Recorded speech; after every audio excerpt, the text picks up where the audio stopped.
There is a photograph taken sometime in the late autumn of 1981 that hangs without a frame in the back office of a livestock auction house in the hill country of central Texas. The photograph is not large. It was taken with an inexpensive camera by a man who has since died, and it shows a woman standing beside a loading chute in the early morning before the sale began. She is not looking at the camera. She is looking at the animal beside her, a bony, lop-eared cow of no particular breed distinction, all jutting hip and sunken flank, the kind of animal that auction workers called a cull, because that was precisely what she was. Something culled from the herd by a cattleman who had decided she was no longer worth the hay she would eat across a winter. The woman in the photograph is 34 years old. She is wearing work gloves and a canvas coat, and the flat expression of someone who has already made up her mind and does not require the world's agreement.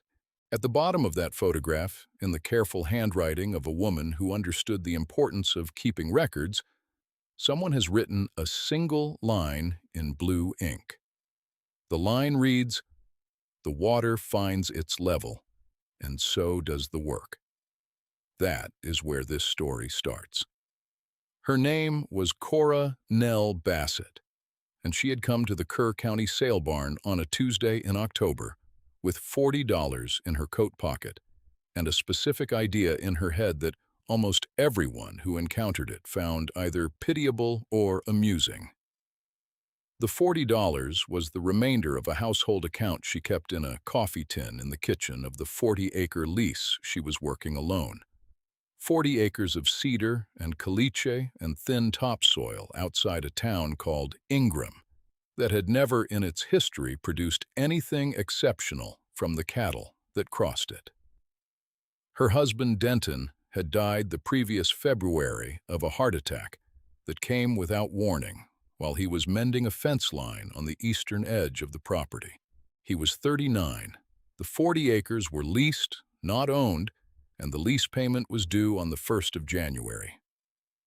Cora had 4 months. The sale barn that Tuesday was full of the ordinary commerce of Central Texas autumn. Men in good boots leaned against the rail above the ring and watched animals cycle through with the bored expertise of people who have spent decades calculating value at a glance. A cull pen had been assembled near the back, and it contained approximately 20 animals that the auction house staff expected to sell quickly and cheaply, mostly to buyers who would load them that afternoon and drive them to a processing facility before the week was out. Cora stood at the rail above the cull pen for a long time. She was not, by any visible evidence, grieving. She was studying.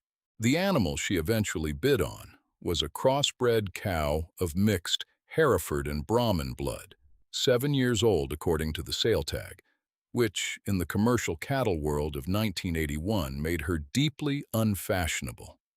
She had the Brahman's heavy ears and hump and the Hereford's coloring, imperfectly blended, and she was thin enough that her ribs cast shadows in the arena lights. She had been consigned by a large ranch to the north that was culling aggressively to reduce its winter carrying costs. Her paper said she had produced 4 calves in 4 years before her most recent calf died at birth, and that she had since failed to settle on 2 consecutive breeding attempts. That last fact was why she was in the cull pen. That was why she would sell for $40 instead of $400.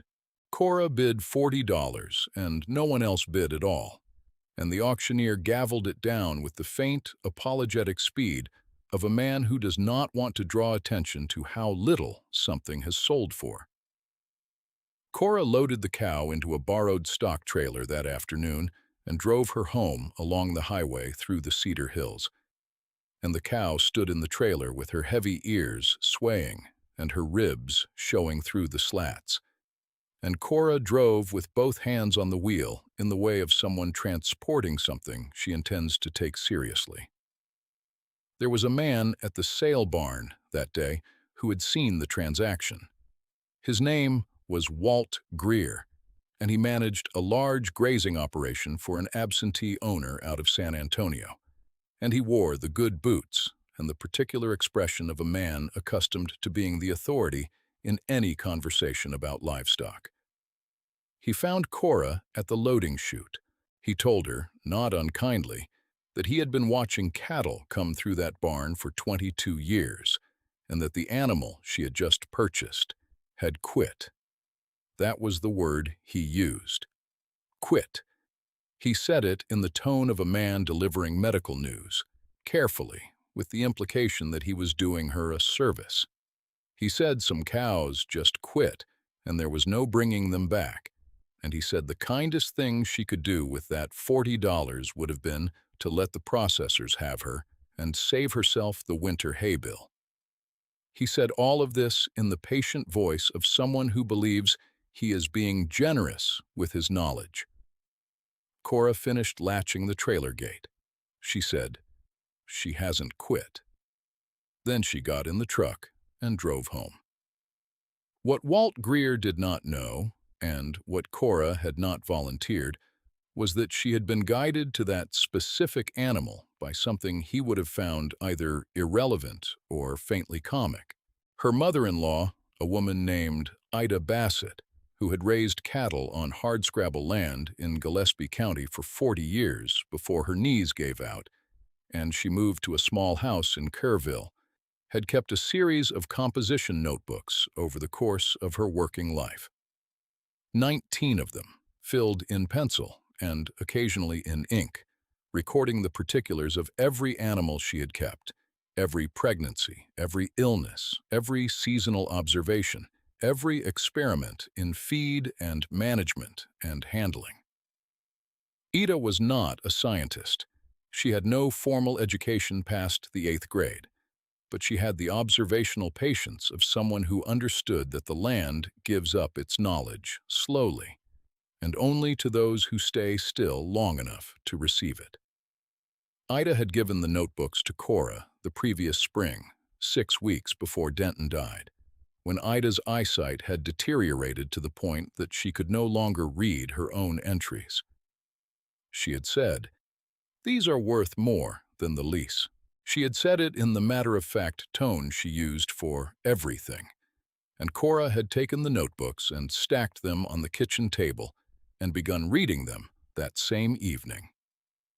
She read all 19 across the course of 2 months, making her own notes in the margins in a different colored pen. What Ida's notebooks contained, among other things, was a sustained argument against the conventional wisdom that a cow who failed to settle in consecutive breeding attempts was finished as a producer. Ida had written, across several entries spanning the 1950s and 1960s, about a pattern she had observed in her own herd, that certain cows of Brahmin blood or Brahmin influence, under conditions of stress or poor nutrition, would suppress their own reproductive cycling in a way that looked to a casual observer exactly like infertility, but was not. She had written that these cows, if given correct nutrition, correct time, correct handling, and what she called the dignity of not being hurried, would return. She had documented 11 individual cases over the course of her working life. In 10 of them, the cow had returned to production. In 6 of those 10, the resulting calves had been, by Ida's careful measurements and later sale records, above average for the herd in both size and temperament. One entry read, "The water finds its level, and so does the work." Ida had written it in the context of explaining to herself why she kept at a method that her neighbors considered wasteful.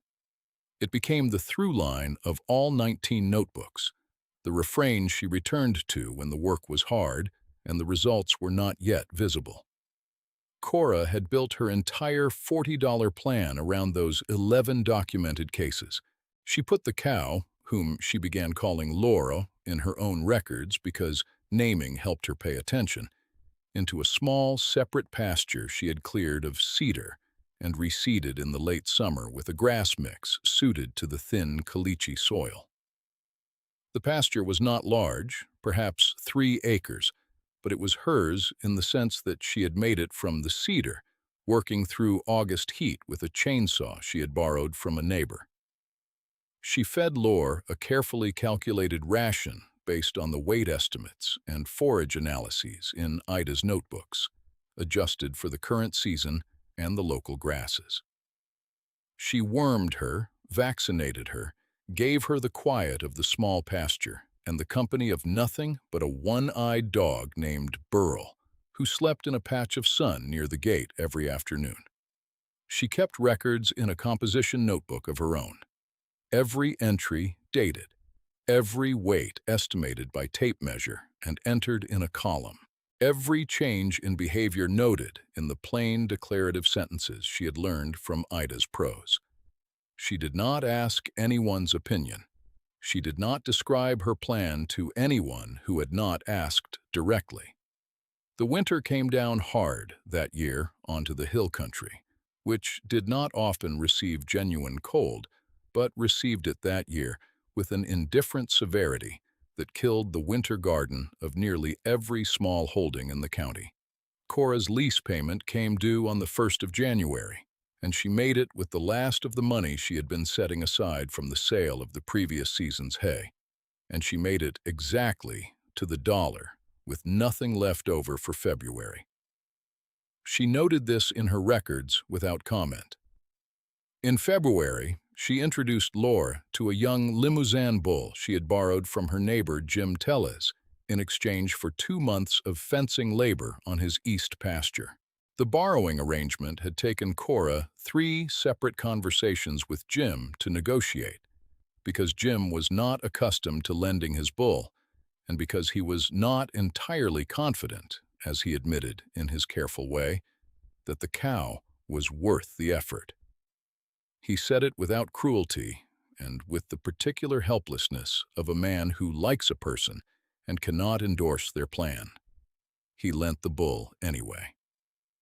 By the first week of March, Cora's notebook contained a single entry that read, "Settled."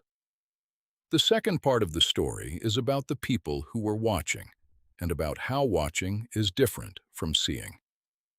Ingram, in 1982, was a small community of the kind in which everyone's business was generally understood to be available for discussion. And Cora's situation was discussed often and with the full generosity of people who were genuinely fond of her and genuinely worried.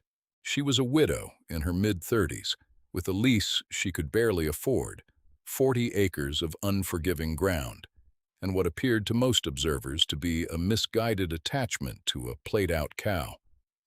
The care and specificity of her plan were not visible because she had not made them visible. What people saw was a woman feeding a skinny cow through a hard winter and borrowing a bull she had no obvious reason to borrow. Martha Cuellar, who ran the feed store in town and who had known Denton Bassett since he was a boy, began setting aside extra feed sacks for Cora every Tuesday and telling her to pay when she could. It was an act of pure-hearted generosity, and Cora accepted it, and Martha interpreted the acceptance as confirmation that things were worse than she had thought. She began mentioning Cora's situation to others in the way that careful, loving people mention things, with lowered voice and a small shake of the head.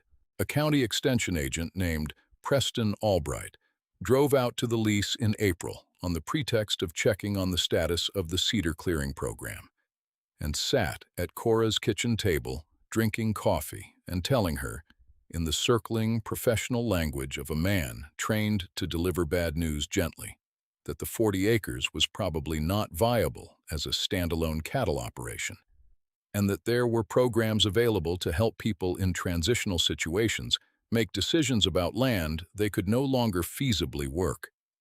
He had a brochure. He set it on the table in the careful way of someone who has practiced the gesture. Cora looked at the brochure. She turned it over. She asked him if he wanted more coffee. He said yes. She poured it. Then she said, "I appreciate your time, Preston." He drove away and she returned to her records. Walt Greer, the man from the sale barn, passed the lease on the highway twice that spring on the way to a property he was managing further west. And on the second pass, he slowed down enough to see Cora moving across the small pasture with a feed bucket and the big-eared cow walking behind her at the distance of an animal that has recently become accustomed to a person. He did not stop. He told a man at the feed store later that he felt sorry for what Cora Bassett was putting herself through, and that sometimes grief made people hold on to things past the point of sense. He said it with the full conviction of his 22 years of experience and the full blindness that can live inside that kind of experience. What none of them saw was the notebook. Jim Tellez saw the notebook. He had come by in late April to collect his bull and found Cora at the pasture gate writing in it, and he had asked, with the genuine curiosity of a man who respects record-keeping, what she was tracking. She had shown him the columns, dates, estimated weights, condition scores, behavioral notes, forage measurements. He had stood there reading for longer than she expected. When he handed it back, he said, "You're building something," she said. "Yes." He said, "What do you need?" She said, "I need to get through the summer." He nodded once and drove home and came back the following Saturday with his teenage son, and they spent the day clearing the overgrown eastern fence line of the lease without discussion of payment, and they came back 3 more Saturdays after that, and Cora fed them lunch each time from what she had, which was not much, and Jim never once suggested she was doing anything other than exactly the right thing. The summer of 1982 in Central Texas was not the worst summer in memory, but it was not kind. The heat came in June and stayed, and the native grasses cured early, and the stock ponds on the smaller holdings dropped to gray mud rings by the end of July. Cora had managed her 3-acre pasture carefully enough through the spring that the grass held better than the surrounding land, and she supplemented with the hay she had put up from the remainder of the lease in late May, cutting it herself with a borrowed tractor and stacking it with Jim's son and the one-eyed dog, supervising from the shade of the trailer. Lore's condition through the summer was a document in itself. Cora's notebook charted a recovery that was neither dramatic nor swift, but was, by the arithmetic of the entries, undeniable. The hip bones that had cast shadows in the auction ring arena lights gradually softened under returning flesh. The coat that had been rough and staring became smooth and lay flat. The cow's eye, which had been the flat, distant eye of an animal that has learned not to expect much, changed in a way that Cora noted in her records as present. She wrote that without elaboration because it was precise. In the middle of August, on a day when the heat had lifted briefly in the early morning and the cedar smelled sharp and clean in the cooling air, Cora sat on the top rail of the pasture fence and looked at the cow and the dog and the grass they had made together out of what had been rock and cedar scrub. And she thought about her mother-in-law's sentence.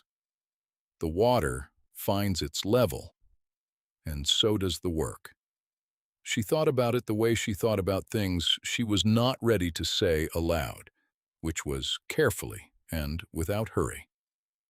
Then she climbed down from the fence and went to record the morning's observations. The calf was born on the 4th of November, 1982, 13 days before Cora had estimated based on the breeding date and standard gestation calculations. She had been checking Lore twice daily for 2 weeks, and she was at the pasture gate in the blue dark of 5 in the morning when the calf arrived. It was a bull calf, which she noted first, and it was large, which she noted second, and it was on its feet within the hour, which she noted third, and Lore cleaned it with the deliberate, consuming attention of a cow who has not forgotten how to be a mother. Cora stood at the gate with the dog leaning against her shin and watched this, and wrote nothing yet. Some things needed to settle before they could be recorded accurately. She wrote it at 6:30. Bull calf, estimated 90 pounds birth weight, on feet at 52 minutes, nursing confirmed at 68 minutes. Damn attentive, good milk letdown. Will measure properly at first light. Below that, she wrote, Ida was right. Below that, she wrote nothing else. She named the calf in her records by his ear tag number, which was B1, the first calf recorded in her own system, on her own lease, on her own terms. She did not tell anyone about the birth for 3 days because she wanted the data of those first 3 days before she spoke a word about it to anyone who would form an opinion. Jim Tellez was the first person she told. He came by on the 7th of November for unrelated reasons, and she took him to the pasture gate, and he stood there looking at the calf for a long time without speaking. The calf was already carrying himself with the easy confidence of an animal that has been well made from the beginning. Jim said, "That is a good calf." He did not say anything else for a while. Then he said, "What are you going to do with him?" She said, "I'm going to grow him out and sell him at the spring sale." Jim looked at her. He said, "He'll top the board." She said, "Yes," not proudly, just as a statement of fact from a woman who has done the arithmetic. She grew him out across the winter with the same disciplined patience she had brought to every other element of the plan. Creep feeder, clean water, adequate roughage, accurate records. His growth rate entered the notebook in weekly entries that accumulated into a column of numbers that told a plain story about what excellent breeding and correct management could produce from an animal that the market had written off for $40. By February, he was gaining better than 3 pounds per day on a consistent basis. Cora noted this with a date and a number and moved on to the next task. Word got around, as it does in a community of fewer than 3,000 people, that Cora Bassett had a calf that was worth looking at. People stopped by with less and less pretext as the winter went on.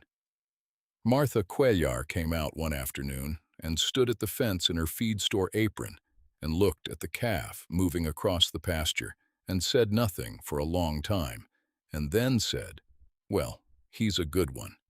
Cora said, "Yes, he is." Martha said, "I wouldn't have believed it." Cora said, "I know. She didn't say it with any edge." She said it simply because it was the truth, and she had long ago stopped needing people to believe things before she did them. Preston Albright, the extension agent, did not come back. Walt Greer heard about the calf from a man at the coffee shop in town, and the story he heard was that the Cull cow from the sale barn had thrown a calf that looked like it would do something at the spring sale, and he sat with that information over his coffee for a while and said nothing. The Kerr County Spring Sale in 1983 ran on the second Saturday in April. Cora arrived early with the calf loaded in the borrowed trailer, and she checked him in and walked him to the holding pen and noted his condition in her records one final time, with the date and the weight from the sale barn scale, which read 642 pounds at 5 months of age. She had estimated 638. She noted the 4-pound discrepancy and moved on. The sale ring was full that morning. It was the kind of spring sale that drew buyers from a wide area because the winter had been hard enough to tighten supply, and the buyers on the rail were watching carefully for quality in a thin market. When B1 entered the ring, the auctioneer, a man named Gary Sims, who had been calling cattle for 15 years, paused for a moment before he started his chant, which was unusual, and the pause itself created a small silence in the ring that communicated something to the buyers on the rail before a number had been called. The calf moved well. He was correct in every structural particular, and he had the temperament of an animal that has been handled quietly and consistently from birth. Calm, without being dull, attentive without being nervous. The bidding opened and did not stay low. Cora stood at the back of the ring with her notebook open and her pen ready, and she wrote down each bid as it was called. The way she wrote down everything, as data, as record, as the permanent account of what had actually happened, rather than what people would later remember happening. The final bid was called by a cattleman from Medina County, who would load the calf that afternoon and place him in a quality stocker program on native grass and sell him the following fall with a return that he calculated on the drive home as quite favorable. The calf sold for $5.10 per pound. At 642 pounds, that was a total of $3,274.20. Gary Sims announced that the lot had topped the board for the day's sale, and the ring clapped in the brief, practical way of people who are there to do business, but can recognize an exceptional thing. Cora wrote the number in her notebook. She did the arithmetic in the margin, subtracting the sale commission, the trucking, the cost of borrowed bull service she had credited against her fencing labor, the winter feed, the veterinary supplies. She carried the $40 she had paid for lore as the first line item in her cost column, the foundation of the whole account. The net figure she arrived at was not a fortune, but it was enough to make the lease payment twice over, and enough to purchase, if she was careful, a bred heifer of the correct breeding to begin building what Ida's notebooks had always pointed toward. Not a single transaction, but a system. She folded the notebook, put her pen in her coat pocket, and went to find Jim Tellez to tell him the number. Walt Greer found her before she found Jim. He came across the sale barn floor with his hat in his hand, which was not how he had been holding it that morning, and he stopped in front of her with the expression of a man who has been preparing something to say and is not confident it is adequate. He said, "I was wrong about the cow." He said it carefully, and it clearly cost him something to say it. Cora looked at him for a moment. She said, "I know." She said it without cruelty, in the flat, declarative way she said most things. Then she said, "The breeding's worth knowing about if you ever have a cow in the same condition." She said she would write down Lore's background and her management notes, and he could have them if he wanted. He said he would like that. She said she'd mail them to him the following week. Then she nodded once and went to find Jim. She wrote up the notes for Walt Greer on a Tuesday, 3 typed pages on the manual typewriter that had been Denton's, and she sent them without any covering commentary except a single handwritten line at the top that read, "For what it's worth." She wrote the same notes in an expanded form and sent a copy to the county extension office addressed to Preston Albright, with a note that said, "In case this is useful for the records." She kept a copy for herself in a file folder she labeled in her careful handwriting with the date and the words, "Management Notes, Cull Rehabilitation." Jim Tellez read the notes and called her and said, "You should teach this." She said, "Maybe." He said, "I'm serious." She said, "I know you are." There was a pause. She said, "I'm going to buy a bred heifer next month. I'd like to borrow your bull again in the fall if the terms are the same." He said, "The terms are the same." She said, "Good." Then she said, "Jim." He said, "Yes." She said, "Thank you for believing it before there was anything to see." He was quiet for a moment. Then he said, "That's what the notebook was for." She said, "Yes, that's exactly what it was for."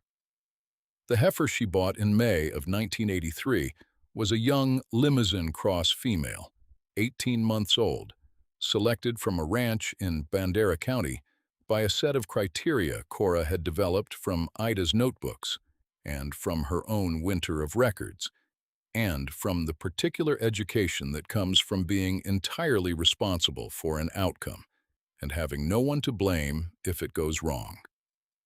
She paid $320 for her. She paid cash. She named her in the records by ear tag as C1, first of the second generation of the system. The 40 acres began to change in the way that land changes when someone is paying attention to it over time, slowly, without drama, in the direction of health.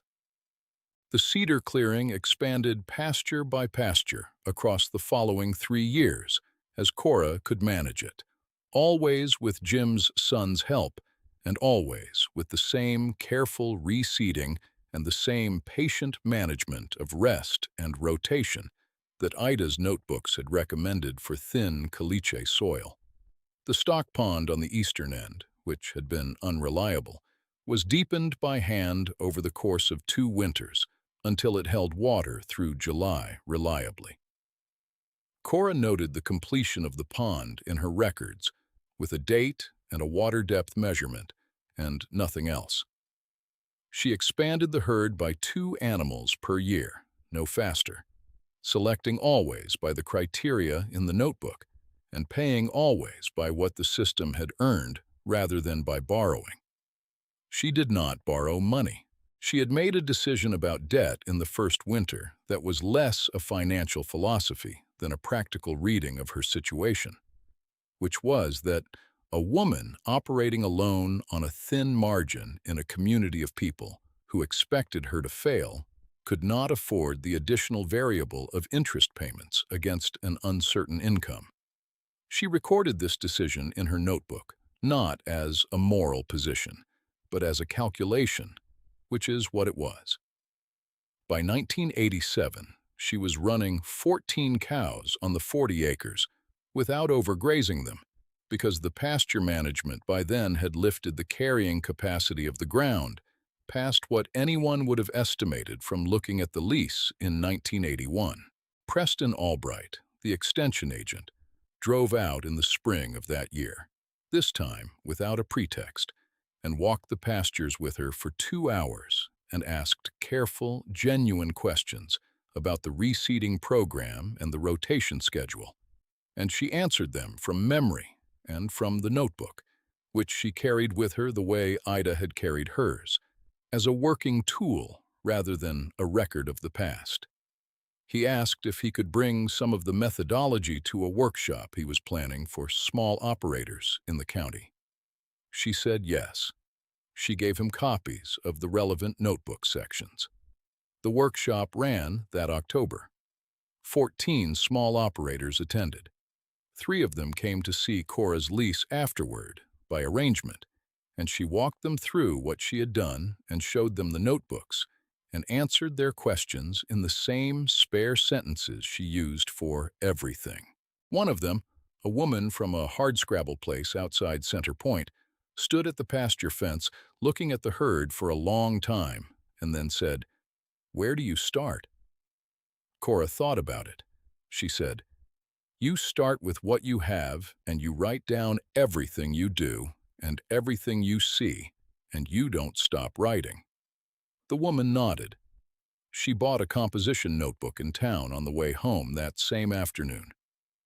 Lore died in the spring of 1989 at age 15, which was not an extraordinary age for a cow of her breeding and constitution, but which felt to Cora, who had been tracking her health across 143 notebook entries over 7.5 years, like the end of a conversation that had been unusually productive. Lore had produced 6 more calves after B1, all of them above average, 2 of them exceptional. Cora noted her death in the records with the date, the estimated age, the cause, and a final notation of her cumulative production record. Below the last line, she wrote, she was not a cow who had quit. Then she closed the notebook and went and fed the rest of the herd. The system she had built from Ida's 19 composition notebooks and her own accumulating records became, over the following decade, a point of reference in the hill country that operated quietly, the way useful things often do, through word of mouth and borrowed notebooks, and the specific conversations that happen between people who respect what has been earned through patience and record. She did not name it. She did not advertise it. She did not seek recognition for it. What she sought, in the deliberate way she had sought everything since the October morning. She drove home with Lore in a borrowed trailer, was accuracy. Jim Tellez's son, whose name was Raul, and who had spent a dozen Saturdays clearing cedar on the east fence line of the lease as a teenager, became a county extension agent himself in the early 1990s and incorporated Cora's management framework into his official programming for small and beginning operators, which reached, in the first 3 years of that programming, 47 families working marginal land in 3 counties. He always introduced the material by saying, "This came from a woman named Cora Bassett, who paid $40 for a cow that everyone said was finished." He said it because he thought attribution was important. Cora, when she heard he was saying it, told him it had come from Ida first, and he should say that too. He said, "I'll say it came from both of you." She said, "That's accurate." She worked the lease until 2001, when she was 54 years old, and the caliche ground had been transformed, pasture by patient pasture, into land that produced reliably and well, and that people drove out to see the way people drive, to see things that seem, from a distance, improbably good. She sold the herd in stages and negotiated a transfer of the lease to Raul Tellez's youngest daughter, who had been helping on the property since high school, and who received with the keys to the storage shed the full archive of Cora's notebooks, 31 composition books in chronological order, each one dated and indexed in the margin. The accumulated record of 20 years of paying attention to what the land could do if you did not hurry it. She kept one notebook back. It was not one of her own. It was the last of Ida's 19, the final composition book in the old woman's penciled hand, the one that contained the most detailed accounts of the cows who had returned from what looked like failure and gone on to produce beyond what anyone had predicted. She kept it on the kitchen table of the small house she moved to in town, where it sat in the same position day after day, a plain object of no decorative value that anyone coming to the house might pick up and read if they were inclined. Most people who visited the house at least opened it once. The auction house in Careville, the one where the photograph hangs in the back office, updated its record-keeping system 3 times between 1981 and the present day, and in each update, the staff made the decision, which was a specific and deliberate decision, and not an oversight, to preserve the paper ledger from the October sale of 1981 that shows, in the column for Lot 47 of the Cull pen, a sale price of $40 for one crossbred cow, 7 years of age, and in the buyer column, in the handwriting of the clerk who processed it that day. Bassett, C. The ledger page has been laminated. It is not on display. It lives in a folder in the file cabinet below the photograph, and the photograph and the ledger page are understood by the staff of that office to constitute a kind of institutional text, a plain record of what the gap can look like between what something appears to be worth and what it actually is. Below the laminated ledger entry, at some point that no one quite remembers, someone taped a small piece of paper. The paper contains a sentence in Cora's handwriting, copied from Ida's notebook, the sentence that runs through all 19 of the old books, like a thread, and that Cora carried forward into her own 31, and that Raul's daughter reads now when the work is hard, and the results are not yet visible, and the people around her are fully confident that she is wrong. The sentence reads, "The water finds its level, and so does the work." It is a plain sentence. It does not require explanation. It has been correct every time.